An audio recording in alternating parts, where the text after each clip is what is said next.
Hello and welcome to Brady Boy. Yes, it's my home brewery. And over the next few weeks, let's just pop inside here. Say hello to Claudia. Don't know where her hair's gone. She's the Bavarian waitress who looks after this brewery. Over the next few weeks, I am going to be brewing a Bavarian-style Helles lager. Why is that going to take a few weeks? That's because lagers take several weeks to make.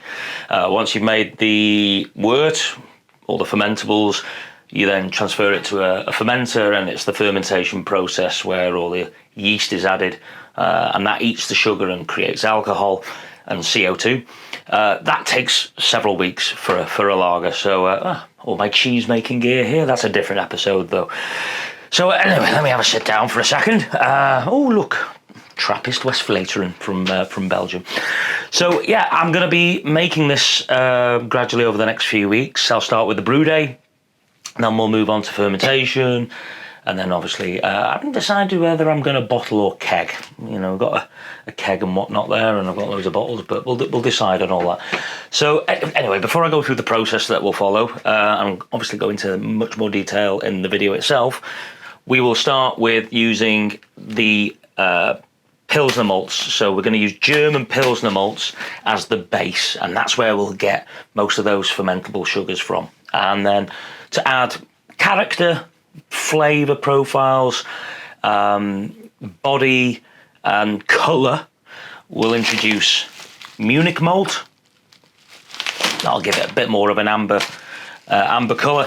And again, for additional character and head, etc., we've got Carapils. So there we go. Now, a German Helles wouldn't be a German Helles without using noble hops. I'll be using hop pellets.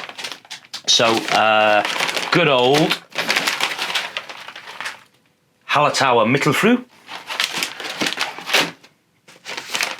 with Hallertauer Magnum and Perle hops as well. Not a noble hop, but and then we'll be using a good sort of Bavarian style yeast as well. We're going to be using Saflager W3470. So that'll get added into this fermenter. So the way the brew day will work is all the malts will go into the mash tun. This is a mash tun. We'll introduce hops.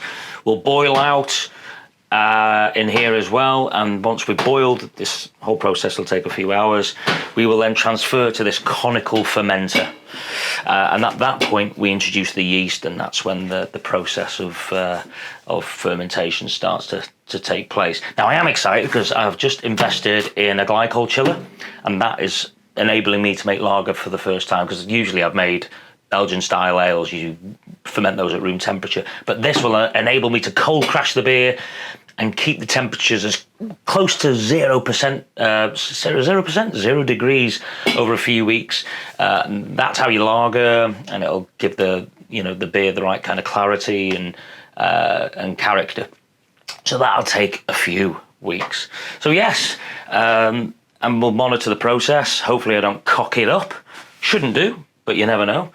And then we'll get to taste it at some point as well. But in here I've got Belgian candy rocks for making Belgian sort of Trappist style ales and things like that, and I've done a few of those in the past, but this one I'm going to focus on kind of my love really, and that is German style Helles.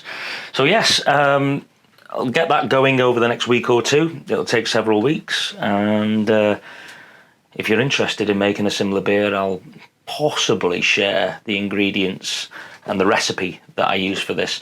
Obviously you can use different types of malts and different types of hops to make these sort of beers, and just have them with slightly different profiles and character profiles, but yeah, I'm going to go for something that is going to be in the vicinity of Hofbräu, maybe Augustina, somewhere in that region. I'll have a good old think about exactly what ratios I'm going to use to get that spot on character that I'm looking for. But yeah, we'll get that going soon, and in the meantime I'll be posting another episode fairly soon from when I went to Saltaire Brewery in Yorkshire last week, so that should be out in the next few days. Ain't that right, Ted? Sure is.